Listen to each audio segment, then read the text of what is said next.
দক্ষিণ এশিয়ার সামরিক ক্ষমতার ভারসাম্যে একসময় বাংলাদেশ ছিল হিসাবের বাইরে। বিশেষ করে ঢাকার যুদ্ধবিমান এবং আকাশ প্রতিরক্ষা সক্ষমতা ছিল একেবারেই দুর্বল। কিন্তু শেখ হাসিনার পতনের পর দ্রুতই পাল্টে যাচ্ছে এ চিত্র। অন্তর্বর্তী সরকার সামরিক শক্তি বাড়াতে এমন কিছু পদক্ষেপ নিয়েছে যা বাংলাদেশকে পরিণত করেছে এক গুরুত্বপূর্ণ খেলোয়াড়ে। ইতিমধ্যে চীন থেকে ২০টি জে-10C যুদ্ধবিমান কেনার উদ্যোগ নিয়েছে বাংলাদেশ। এবার চাউর হয়েছে পাকিস্তান থেকেও অত্যাধুনিক যুদ্ধবিমান কিনবে ঢাকা। গত সপ্তাহে আরব আমিরাতের দুবাইয়ে বসেছিল চোখ ধাঁধানো এয়ার শো।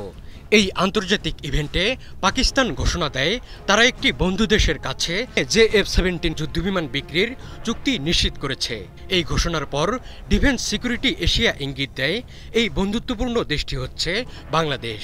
এটি হবে বাংলাদেশের ইতিহাসে সবচেয়ে বড় যুদ্ধবিমান অধিগ্রহণ, যা দেশের বিমান বাহিনীর শক্তি বাড়াতে এক বড় পদক্ষেপ।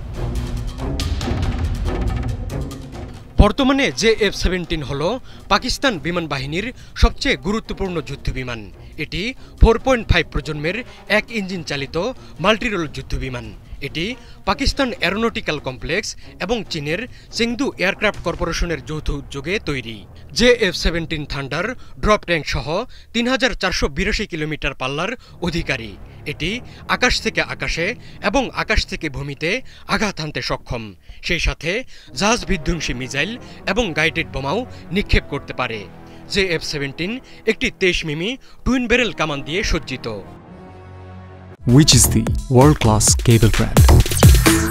Walton Cables, নিরাপদ আগামী সংযোগ। এর আগে চীনের তৈরি ২০টি জে-10C যুদ্ধবিমান কেনার উদ্যোগ নেয় অন্তর্বর্তী সরকার, যার জন্য খরচ হবে ১৫,০০০ কোটি টাকার বেশি।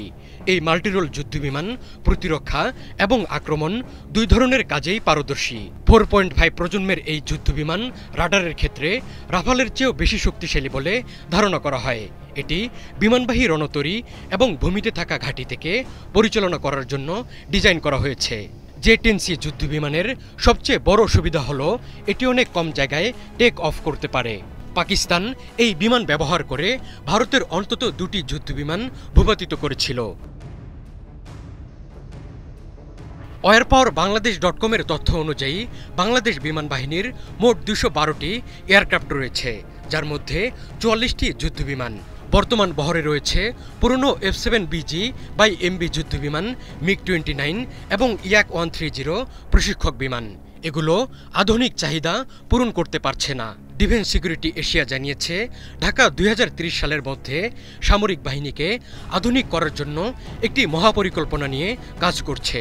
এজন্য চীন ও পাকিস্তানের দিকে ঝুঁকছেন প্রধান উপদেষ্টা ডক্টর মোহাম্মদ ইউনূস।